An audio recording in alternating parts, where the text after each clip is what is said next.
Bonjour à tous, aujourd'hui on va parler d'Apple. Une fois n'est pas coutume, on va parler du prochain iPhone, de l'iPhone 8S, de l'iPhone 10 Lite, enfin je sais pas comment l'appeler. Un iPhone version 8S qui pourrait être en couleur. C'est assez intéressant, c'est une question qui vient de se poser, donc du coup on va regarder ça ensemble et on y va comme d'habitude maintenant.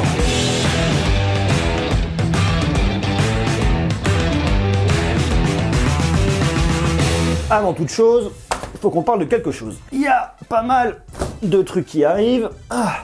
Alors effectivement, on parle d'Apple, on parle des iPhones, mais il n'y a pas que ça. Là, j'ai plein de trucs. Vous êtes au courant déjà, on gagne en ce moment des smartphones, des Nefos C7. Vous avez les liens dans la description du concours, je vous le remets. Il est encore en jeu, vous pouvez encore aller vous inscrire tout de suite quand je tourne la vidéo. Attention, dans quelques mois, ce sera trop tard. Là, on a aussi des coques à gagner de smartphones, les specs. Il y a d'autres trucs qui arrivent.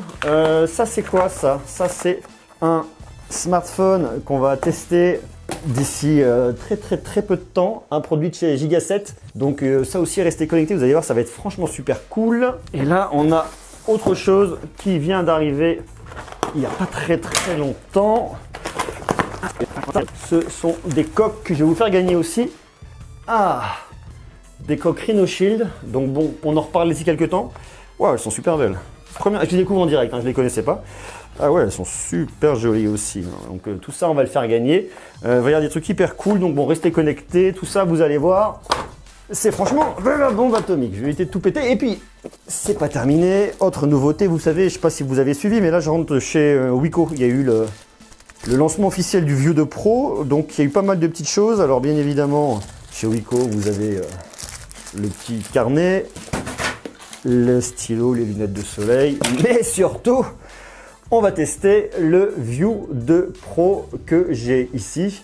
Donc ça, c'est plutôt la bonne nouvelle. Donc restez connectés, abonnez-vous parce qu'on va le tester, on va faire un unboxing, on va faire un test un peu complet. Le temps que je le prenne un peu en main, que je vois ce que ça dit. Donc voilà, donc tout ça, c'est pour vous montrer qu'il y a plein de choses qui arrivent. Donc ça, c'est super cool. Mais aujourd'hui, ce qui nous intéresse, les amis, c'est surtout de parler justement d'Apple et de cet iPhone. Je ne sais pas comment l'appeler. Est-ce que c'est un iPhone 10 Lite? Est-ce que c'est un iPhone 8S? C'est un peu un point d'interrogation. Donc justement, comme d'hab, j'ai potassé. Selon les rumeurs, l'année prochaine, il y aura 3 nouveaux iPhones. Il y aura 2 iPhones avec un écran OLED. Il y en aura un qui fera 5,8 pouces et un 6,5 pouces, enfin, qui devrait faire. Et il y en a un qui devrait arriver avec un écran LCD de 6,1 pouces. Et donc justement, cet écran LCD de 6,1 pouces sera différent des autres parce que forcément il va coûter beaucoup moins cher vu qu'il va avoir un écran LCD. Ça sera un smartphone, je dirais, plus abordable en termes de budget, et qui dit plus abordable dit forcément une cible un peu plus jeune. Et qui dit cible un peu plus jeune, dit produit peut-être un peu plus fun. Je mets des guillemets, tous les produits sont fun, mais surtout, la grosse question qui se pose, c'est pour Apple, comment réussir à sortir 3 produits et à vraiment les différencier? On voit que le smartphone avec l'écran OLED, vous allez avoir 2 tailles, une taille, je dirais, standard de 5,8 pouces, puis un beaucoup plus grand de 6,5 pouces, mais ils se ressembleront. Fondamentalement, ils vont vraiment se ressembler. Smartphone, caméra true depth, sans coche, grand écran, enfin ils vont se ressembler. La grande différence, ça va être la taille de l'écran, ça va être la taille de la bête, la taille du boîtier. Là, sauf qu'avec ce produit, s'ils nous sortent un iPhone, je dirais un iPhone 10 Lite ou low cost ou tout ce qu'on veut, avec un écran LCD, un 6,1 pouces, comment on va le différencier du 6,5 pouces et du 5,8 pouces si ce n'est la taille? Et pour pouvoir différencier la taille, il faut avoir les autres à côté pour comparer. Donc s'ils se ressemblent, comment on va pouvoir vraiment les identifier? Et c'est justement ça tout l'intérêt, c'est de se dire qu'effectivement, c'est un analyste qui a vu ça et qui, je pense, qui est assez juste. La source est Jun Zhang, ou Jun Zhang, excusez-moi monsieur Zhang, qui est analyste pour Rosenblatt Securities et qui a filé l'info à Apple Insider et qui effectivement dit que pour différencier ces produits, il pourrait tout simplement avoir des couleurs, un peu comme ce qu'on a eu sur l'iPhone 5C. D'ailleurs, j'en ai un ici, un iPhone 5C, hop, ça fait pas partie du truc, un iPhone 5C bleu. Donc du coup, ces smartphones, on peut les retrouver dans différentes couleurs. On peut les retrouver en rose, en bleu, il y avait quoi encore? Il y avait le jaune, le vert, je crois qu'il y avait le vert. Où est-ce qu'il y avait un jaune? Je vous dis des conneries. Je vérifie quand même dans ce que j'ai noté, je sais plus. Bon, on s'en fout des couleurs. Donc il y aura un smartphone de couleur, un iPhone qui pourrait être un iPhone 10 Lite, un iPhone SE2S, un iPhone 8S. Maintenant, la question qui se pose, c'est s'ils nous font un iPhone 8S.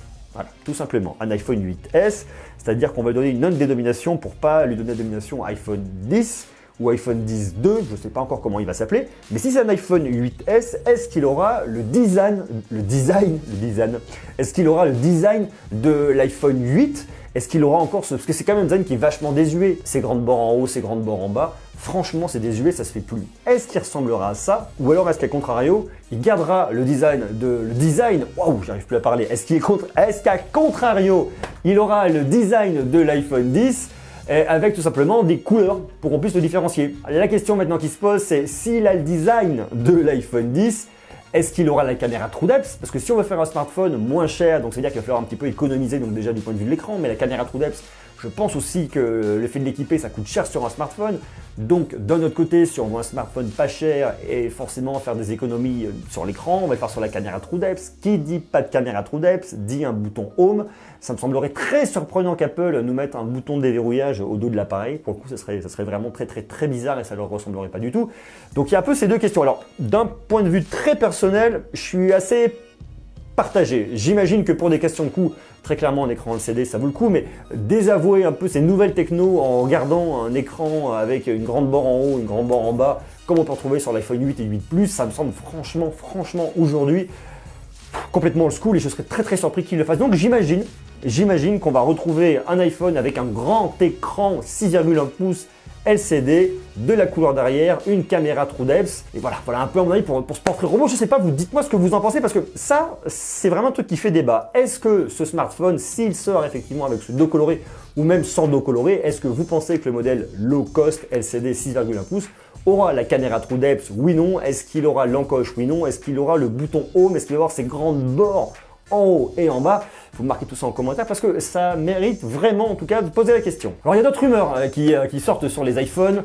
Justement, je vais vous en citer 2-3 comme ça, puis on en reparlera plus tard parce que vous savez, on en parle quand même plutôt pas mal. C'est vrai que les rumeurs sur les iPhones, c'est vachement intéressant parce que ça permet un petit peu de, je dirais, de sentir ce qui arrive à l'avenir. On sait qu'Apple est franchement très influent et dès qu'il fait quelque chose, dès que la marque sort un produit, plutôt tendance à être suivi que le contraire, bien que sur l'iPhone 10, on peut dire quand même qu'ils ont pompé à droite, à gauche, ils ont pris un peu le meilleur.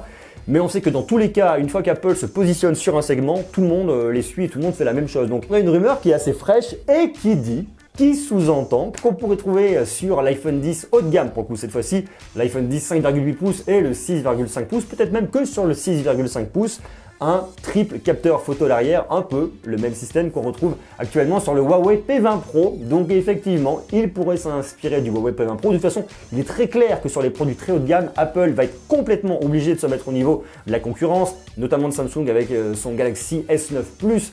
Soit il aura effectivement l'ouverture variable comme le S9 Plus, soit il aura le triple capteur, que dis-je, comme sur le Huawei P20 Pro. Donc ça, c'est un peu, voilà, cette rumeur qui fait état d'un potentiel triple capteur de photo qu'on peut imaginer sur le 10 Plus. Et une autre rumeur qui ferait état en tout cas, d'une caméra TrueDepth qu'on pourrait retrouver à l'arrière pour effectivement faire un mapping en 3 dimensions. Alors, bon, ça je le prends vraiment avec des pincettes parce que lorsque vous avez votre iPhone dans la main, qu'il vous fasse un mapping avec une projection infrarouge sur votre visage, ça me paraît pas déconnant parce que vous êtes quand même à proximité, c'est pas très loin. Ça fonctionne si maintenant vous allez prendre un paysage en photo, j'imagine que l'infrarouge ne va pas aller jusqu'au bout du jardin pour repérer qu'il y a un arbre, repérer les fleurs ici et ça. Il devrait y avoir une certaine proximité. Peut-être que sur des prises de photos pour photographier des amis, ça pourrait avoir un sens pour jouer effectivement sur une vraie belle profondeur de champ.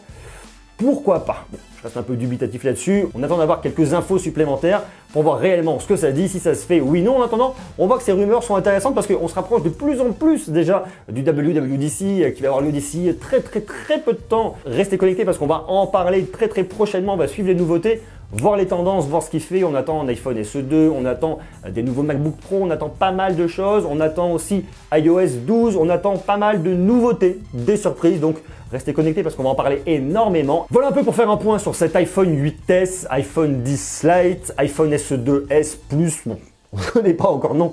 On est un peu largué. Donc comme d'habitude, je vous invite à me laisser des jolis pouces, à marquer toutes vos questions, suggestions directement en commentaire en dessous. À vous abonner parce qu'il y a plein de choses qui arrivent, des surprises, des cadeaux, des infos, des esprits, des news, enfin, il y en a de tous les côtés. Donc restez connectés. Merci à vous d'avoir regardé cette vidéo. Je vous dis à très bientôt. Soyez sages. D'ici là, je vous embrasse et à bientôt. Ciao.